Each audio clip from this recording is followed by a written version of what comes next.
The fluorescent lights in the 42nd floor conference room cast harsh shadows across Marcus Chen's weathered face as he pushed his cleaning cart past the mahogany doors of Pinnacle Industries' executive boardroom.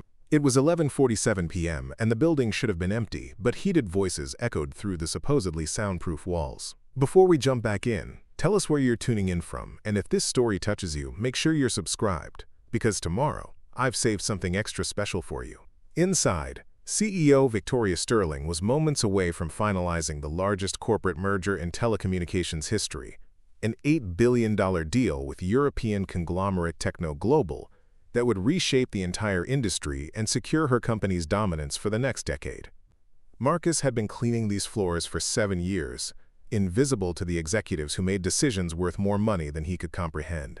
His daughter Lily was fast asleep in their studio apartment 12 miles away, trusting that Daddy would come home safely from another night of emptying trash cans and mopping floors.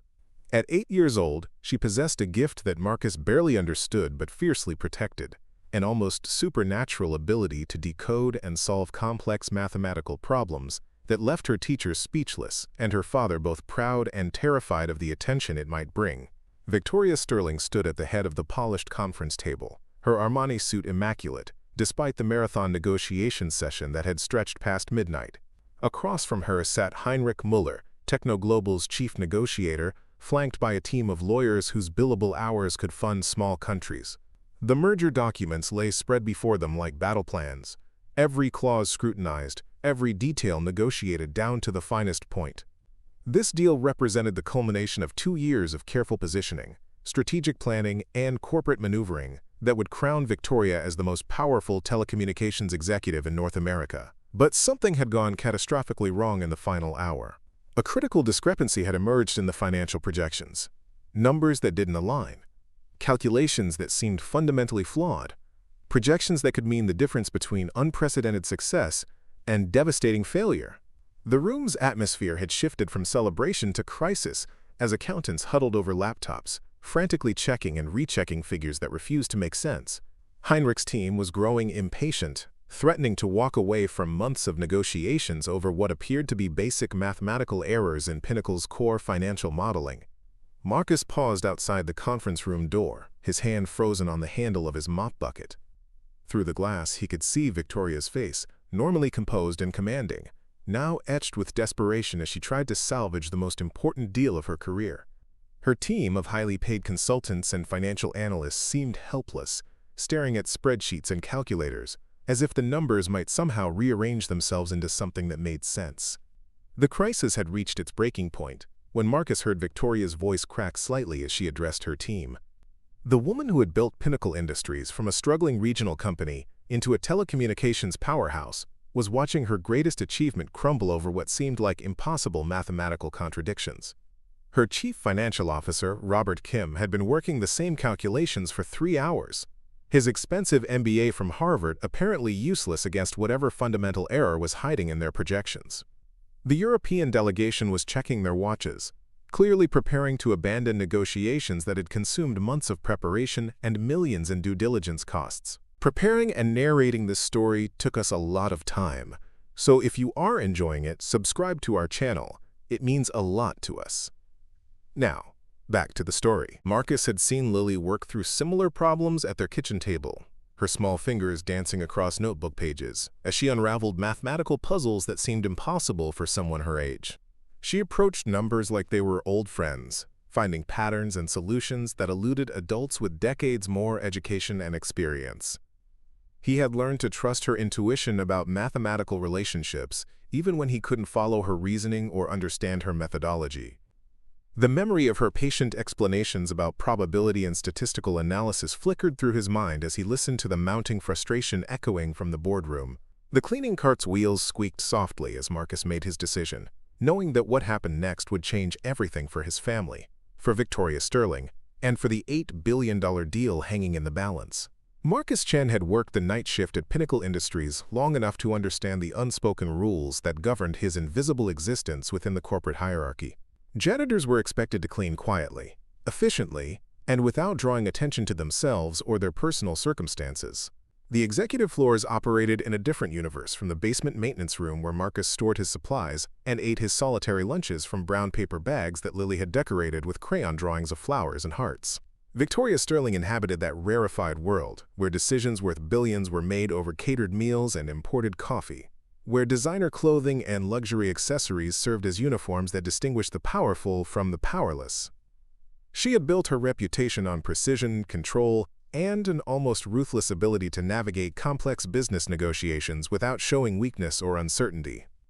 Her corner office overlooked the city's skyline from behind floor-to-ceiling windows that cost more than Marcus earned in 6 months, filled with awards and photographs that documented her rise to corporate prominence. The contrast between their worlds had never been more apparent than in the moments following Lily's unexpected intervention in the conference room crisis. While Marcus stood frozen with embarrassment and fear about potential consequences for his employment, Victoria struggled to process what she had just witnessed. An 8-year-old girl had walked into the most important business meeting of her career and solved a mathematical problem that had stumped a room full of highly educated professionals with advanced degrees and decades of experience in financial analysis. Lily had approached the whiteboard with the same confidence she showed when helping her classmates understand difficult homework problems, her small hands moving quickly across the surface as she worked through calculations that had seemed impossible just minutes earlier. She had identified the source of the discrepancy with remarkable clarity, explaining in simple terms how certain variables had been incorrectly weighted in the financial projections, creating a cascade of errors that made the entire deal structure appear fundamentally flawed. Heinrich Müller and his European delegation had watched in stunned silence as this unlikely consultant transformed their understanding of the merger's financial foundation. The numbers that had threatened to derail months of negotiations suddenly aligned perfectly, revealing a path forward that satisfied both parties and restored confidence in the deal's viability. The mathematical elegance of Lily's solution impressed even the most skeptical members of both negotiating teams, who had been prepared to abandon the merger entirely.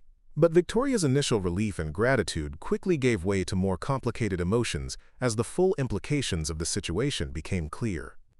How could a child possess such sophisticated understanding of advanced financial modeling and statistical analysis? Where had she acquired the knowledge and skills necessary to identify errors that had escaped the notice of professional accountants and consultants? The questions multiplied in her mind like mathematical equations that refused to balance properly. The executive team's reactions ranged from amazement to suspicion as word of the night's events spread through Pinnacle's corporate hierarchy. Robert Kim, the chief financial officer whose calculations had been corrected by an 8-year-old, struggled with embarrassment and professional insecurity that threatened his carefully constructed image of competence and expertise. He had graduated summa cum laude from Harvard Business School and earned his CPA certification with distinction, yet he had been outperformed by a child who should have been home sleeping in her bed. Senior Vice President Patricia Wong raised concerns about the appropriateness of involving children in confidential business negotiations, questioning whether Marcus had somehow orchestrated the entire situation to gain favor with company leadership or advance his position within the organization. Her suspicions reflected broader anxieties within the corporate culture about maintaining proper boundaries between personal and professional relationships, especially when significant financial interests were at stake. Director of Operations James Rodriguez wondered aloud whether the mathematical errors had been deliberately introduced to create an opportunity for Lily to demonstrate her abilities, suggesting that the whole scenario might have been an elaborate setup designed to manipulate the merger negotiations or extract concessions from the European partners. His cynicism reflected years of experience in corporate environments where every gesture carried potential ulterior motives, and every relationship could be leveraged for strategic advantage. Marcus felt the shift in atmosphere immediately, as colleagues who had previously treated him with polite indifference began viewing him with suspicion and speculation. Conversations stopped abruptly when he entered rooms, replaced by uncomfortable silences and furtive glances that made him acutely aware of his sudden visibility within the corporate social structure. Maintenance workers whispered among themselves about Marcus's ambitious plans and his daughter's convenient timing, creating an undercurrent of resentment and distrust that poisoned the previously friendly relationships he had cultivated over 7 years of reliable service. Victoria retreated to her office sanctuary, surrounded by the expensive furnishings and status symbols that had once provided comfort and confidence but now felt hollow and meaningless. She touched her grandmother's pearl necklace nervously, a family heirloom that connected her to generations of strong women who had navigated their own challenges with grace and determination. The weight of the pearls against her throat reminded her of the responsibilities and expectations that came with her position, but also of the isolation that accompanied extraordinary success. Her rational mind cataloged all the reasons to be suspicious of the night's events, to question Marcus's motives and Lily's convenient appearance at such a critical moment. Corporate executives learned early to distrust coincidences and to look for hidden agendas behind every gesture of apparent helpfulness or support. The business world had taught her that people always wanted something in return for their assistance, that generosity usually masked calculation, and that trust was a luxury that successful leaders could rarely afford. But something deeper in Victoria's heart resisted these cynical interpretations, recognizing authenticity in Lily's genuine enthusiasm for mathematical problem-solving and innocence in Marcus's obvious discomfort with the attention his daughter's abilities had attracted. She remembered her own childhood fascination with puzzles and patterns, the pure joy of discovering solutions to complex problems, before the adult world taught her to view every interaction through the lens of strategic advantage and competitive positioning. The internal conflict between professional skepticism and personal intuition created a cognitive dissonance that left Victoria feeling emotionally exhausted and uncertain about how to proceed. She had built her career on making decisive judgments based on available evidence and logical analysis, but the situation with Marcus and Lily defied easy categorization or conventional business wisdom. The mathematical proof of Lily's solution was undeniable, yet the circumstances surrounding her intervention seemed almost impossibly convenient. Marcus spent the following days navigating increasingly awkward interactions with supervisors and colleagues who struggled to reconcile their previous impressions of him as a quiet, reliable janitor, with this new image of someone whose family possessed extraordinary capabilities that could influence major corporate decisions. His immediate supervisor, Frank Morrison, began scrutinizing his work performance with unprecedented attention to detail, looking for signs of ambition or calculation that might explain the night's dramatic events. The maintenance department buzzed with speculation about Marcus's long-term plans and his daughter's unusual talents, creating an atmosphere of suspicion and gossip that made his daily routine feel uncomfortable and unwelcome. Workers who had previously shared friendly conversations during break times now regarded him with wariness and resentment, as if his family's abilities somehow threatened their own job security or advancement opportunities within the organization. Lily sensed the tension surrounding her father, even though Marcus tried desperately to shield her from the adult complications that had emerged from her spontaneous attempt to help solve a problem. Her sensitive nature picked up on the subtle changes in his mood and demeanor, the way he checked his phone more frequently and seemed distracted during their evening homework sessions at their small kitchen table. She began to wonder whether her mathematical intervention had somehow caused trouble for the man she loved most in the world, creating guilt and anxiety that interfered with her usually enthusiastic approach to learning and discovery. Part 3. The Escalation and Confrontation. The security footage from that fateful night had been circulating through Pinnacle Industries like wildfire, copied from desktop to desktop despite strict company policies about confidential information sharing. Someone in the IT department had extracted the relevant clips and edited them into a compelling narrative that captured Lily's mathematical intervention in dramatic detail, complete with close-up shots of her working at the whiteboard and the amazed expressions of the European negotiating team. Marcus discovered the video's existence 3 days later when his neighbor Mrs. Rodriguez knocked on his apartment door, holding her tablet with excitement radiating from her weathered face. She had received the clip through a chain of social media shares that had already reached thousands of viewers across the city, each person adding their own commentary and speculation about the remarkable child who had saved an $8 billion corporate merger with nothing more than chalk and mathematical intuition. The video quality was surprisingly professional, enhanced with dramatic music and text overlays that identified Lily as a mathematical prodigy and Marcus as a humble janitor whose daughter had shocked the corporate world with her extraordinary abilities. Comments poured in from viewers around the globe, praising Lily's intelligence while simultaneously questioning the authenticity of the scenario and speculating about the family's true motivations for allowing such a young child to participate in high-stakes business negotiations. Local news stations picked up the story within hours, dispatching camera crews to Pinnacle Industries and Marcus's apartment building in search of interviews and additional footage that could extend the narrative's appeal to television audiences hungry for uplifting human interest stories. Reporters called the company's main switchboard repeatedly, seeking official statements about the merger's status and the role played by an 8-year-old mathematical consultant in securing the deal's successful completion. Marcus felt his carefully constructed world of anonymity and privacy crumbling around him as journalists knocked on his door at all hours, offering substantial payment for exclusive access to Lily and her remarkable story. Television producers called with proposals for documentary features and talk show appearances that promised national exposure and financial opportunities that could transform their modest lifestyle overnight.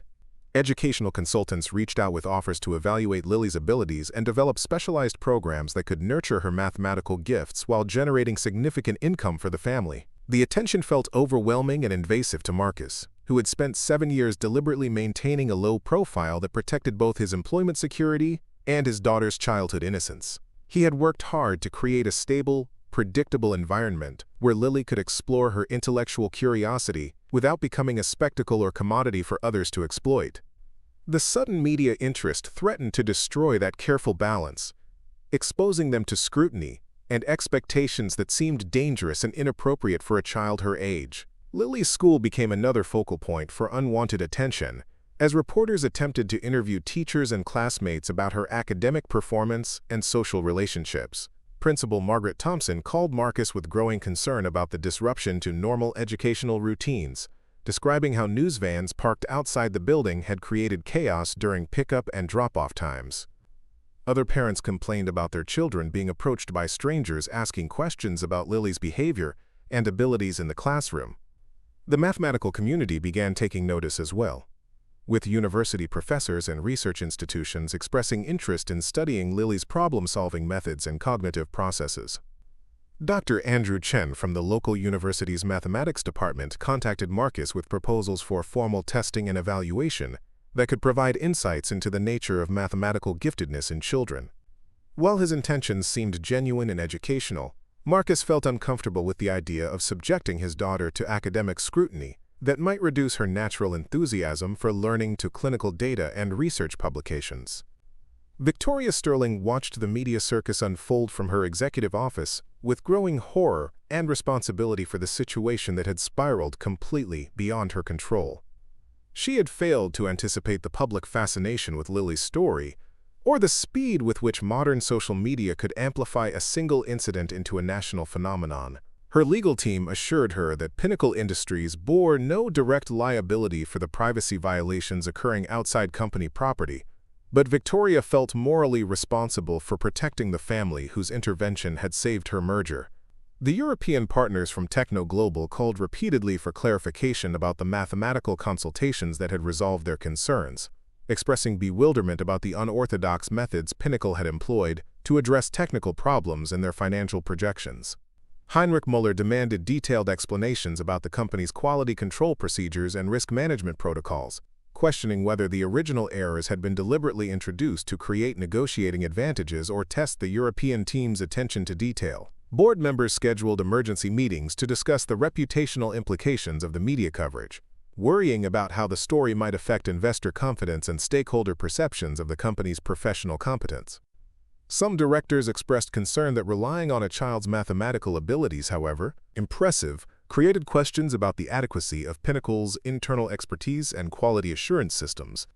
Others worried about potential legal challenges from shareholders who might claim that unconventional consulting arrangements had compromised the integrity of the merger process. Marcus requested an emergency meeting with Victoria after discovering that photographers had been following Lily to school and attempting to take pictures of her during recess. His protective instincts had reached their breaking point as he realized that his daughter's safety and well-being were being compromised by attention she had never sought or desired. The walk to Victoria's office felt like climbing a mountain, each step taking him further from his familiar basement workplace into a realm of corporate power and influence where he felt completely out of place. Victoria's assistant had prepared him for the opulent environment, but Marcus still felt overwhelmed by the luxury and sophistication surrounding him as he waited in the reception area. Original artwork covered the walls, expensive furniture filled the space with understated elegance, and massive windows offered breathtaking views of the city skyline that reminded him powerfully of the vast economic distance between their two worlds. His work clothes and calloused hands seemed embarrassingly out of place among the marble surfaces and crystal fixtures that represented wealth beyond his comprehension. When Victoria finally invited him into her private office, Marcus felt his anger and frustration building to levels that surprised him with their intensity. He had spent sleepless nights worrying about his daughter's safety and emotional well-being, watching her confidence and natural curiosity begin to wither under the pressure of unwanted public attention. The innocent joy she had always found in mathematical exploration was being replaced by anxiety and self-consciousness about her abilities and their consequences for their family's privacy. "This has to stop immediately," Marcus said, his voice carrying emotions that had been building for days without adequate outlet or resolution. "My daughter is not a circus performer or a marketing tool for your company's benefit. She's an 8-year-old girl who was trying to help people solve a problem, and now she's being treated like some kind of freak show attraction by strangers who have no right to invade our lives or exploit her abilities for their entertainment." Victoria felt the full weight of his justified anger and disappointment, recognizing that her failure to protect Lily and Marcus from the media frenzy represented a fundamental breach of the trust they had placed in her company and leadership. She had been so focused on the merger's successful completion and the billions of dollars at stake that she had neglected to consider the human cost of the attention Lily's intervention might attract. Her oversight felt like a profound moral failure that challenged everything she believed about responsible leadership and corporate citizenship. "I should have seen this coming," Victoria replied, her voice heavy with guilt and genuine remorse that seemed to fill the spacious office with uncomfortable weight. "I should have protected your family immediately after that night, should have anticipated how the media would react to such an unusual story. Instead, I allowed my focus on business concerns to overshadow my responsibility to the people who had helped us succeed." The conversation that followed revealed the depth of pain and violation that both Marcus and Lily had experienced as their quiet, private lives became public entertainment for millions of strangers who felt entitled to judge, analyze, and speculate about their motivations and circumstances. Marcus described the fear in his daughter's eyes when she realized that reporters were following her to school, the way she had begun questioning whether her love of mathematics was somehow wrong or dangerous for their family's safety and security. Victoria listened with growing understanding of how completely she had failed to protect the very people whose generosity and talent had saved her most important business achievement. Realizing that no amount of corporate success could justify the harm that had been inflicted on an innocent family through her negligence and lack of foresight, Victoria Sterling spent the weekend following her confrontation with Marcus in a state of profound self-reflection that challenged everything she had built her identity around for the past 15 years. Her penthouse apartment, with its panoramic views and museum-quality furnishings, felt like a beautiful prison that isolated her from the real world, where people like Marcus and Lily struggled with problems that money couldn't solve. She found herself standing at her floor-to-ceiling windows, staring down at the city below and wondering when she had become so disconnected from the fundamental human experiences that gave life meaning and purpose. The merger's successful completion should have represented the pinnacle of her professional achievements, but instead it felt hollow and tainted by the knowledge that her negligence had caused genuine harm to the very people who had made that success possible. She had built Pinnacle Industries into a telecommunications powerhouse through strategic thinking and ruthless efficiency, but those same qualities had blinded her to the human cost of her single-minded pursuit of corporate excellence. The realization that she had become the kind of executive she once promised herself never to become hit her with devastating clarity. Her reflection was interrupted by an unexpected encounter that would fundamentally alter her understanding of the Chen family and her own misguided assumptions about their motivations. Victoria had decided to visit the public library near Marcus's apartment building, seeking a quiet space away from her corporate environment where she could think clearly about how to repair the damage her company had caused. She chose the library partly because it represented the kind of community institution she rarely visited, hoping that exposure to a different environment might provide perspective on her privileged isolation. She found herself in the children's section, surrounded by colorful books and educational displays, when she noticed a familiar voice explaining mathematical concepts with patient enthusiasm. Lily Chen sat cross-legged on the carpeted floor, surrounded by 3 younger children who hung on her every word as she helped them understand basic fraction problems that had been frustrating their homework efforts. Her voice carried the same gentle confidence Victoria had witnessed in the boardroom, but here it was accompanied by genuine care and concern for her struggling companions. The scene unfolded without any adult supervision or external motivation, revealing a side of Lily's character that had nothing to do with corporate crises or media attention. She used simple analogies and visual aids improvised from library books to make abstract mathematical concepts accessible to children who had been ready to give up on their assignments. When one little boy expressed frustration about his inability to grasp division problems, Lily patiently worked through multiple approaches until she found one that resonated with his learning style and restored his confidence. Victoria positioned herself behind a tall bookshelf where she could observe without being noticed, watching as Lily celebrated each small breakthrough with genuine joy and encouragement. There were no cameras recording her kindness, no adults nearby to praise her efforts, no external rewards waiting for her generosity. This was simply who she was when nobody was watching, a child whose extraordinary mathematical abilities were inseparable from an equally extraordinary capacity for empathy and service to others who needed help. The contrast between this authentic display of character and Victoria's cynical assumptions about the family's motivations struck her like a physical blow. She had been searching for hidden agendas and calculating schemes where none existed, projecting her own experiences with manipulative people onto a family whose actions were driven by pure compassion and genuine desire to help others succeed. The revelation that she had so completely misjudged their character filled her with shame and self-recrimination that cut deeper than any professional failure she had ever experienced. When the children's homework session concluded and Lily began helping them pack their books and supplies, Victoria noticed Marcus approaching from the adult reference section, where he had apparently been researching topics related to childhood education and mathematical development.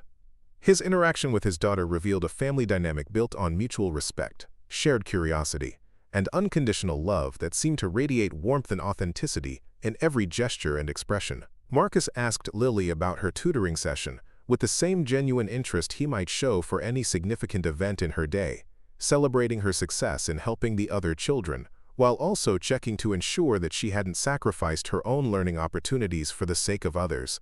Their conversation revealed a father who understood his daughter's gifts but prioritized her emotional well-being and childhood happiness above any potential for academic or financial advancement that might compromise her innocence or natural development. Victoria watched them leave the library together, Marcus carrying Lily's backpack while she excitedly described the breakthrough moment when Tommy finally understood how to convert fractions to decimals.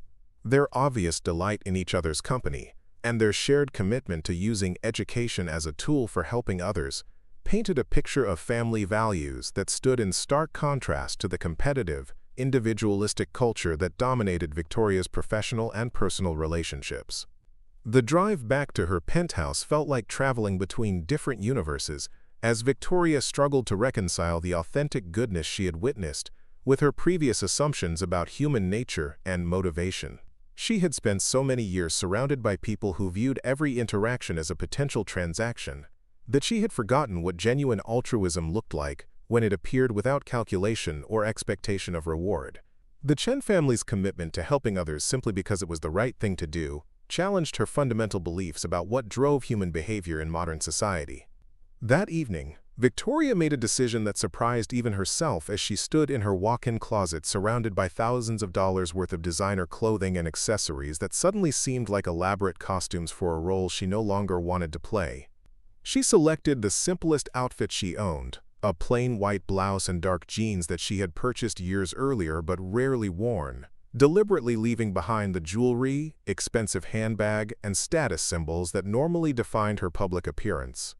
The transformation felt both liberating and terrifying as she looked at herself in the mirror and saw someone who might actually be capable of having an authentic conversation with people who lived in the real world, rather than the rarefied atmosphere of corporate boardrooms and executive suites. For the first time in years, she felt like she might be able to connect with others as a human being, rather than as a CEO whose every interaction was filtered through the lens of power dynamics and strategic advantage. The next morning, Victoria made her way to the basement maintenance area of Pinnacle Industries, a part of the building she had never visited despite working in the same structure for over a decade. The contrast with her executive floor could not have been more dramatic. with fluorescent lighting, concrete floors, and utilitarian furniture that prioritized function over aesthetics. The environment was clean and well organized, but it clearly existed in a different economic reality from the luxurious offices where she spent her working days. She found Marcus during his lunch break, sitting alone in the small employee break room with its vending machines and collection of mismatched chairs that had been discarded from various office renovations over the years. His surprise at seeing her in such an informal setting was evident, but Victoria's obvious discomfort with the unfamiliar environment seemed to put him slightly at ease, as he realized that she was genuinely attempting to meet him on his terms, rather than summoning him to her corporate domain. "I need to apologize," Victoria said simply, settling herself across from Marcus on one of the uncomfortable plastic chairs without any attempt to maintain her usual air of executive authority or social superiority. "I misjudged your family completely, and I let my own experiences with manipulative people cloud my judgment about your motivations and character. What I witnessed at the library yesterday opened my eyes to how wrong I was about everything." Marcus was stunned by this unexpected development and the obvious effort Victoria had made to approach him as an equal rather than a superior addressing a subordinate. Her transformation from the intimidating CEO in designer clothing to this vulnerable, genuine woman who seemed genuinely committed to making amends represented a gesture of humility that he had never expected from someone in her position of power and privilege. Victoria's proposal emerged from weeks of careful planning and genuine soul-searching about how to honor both Lily's remarkable abilities and Marcus's protective instincts as a father.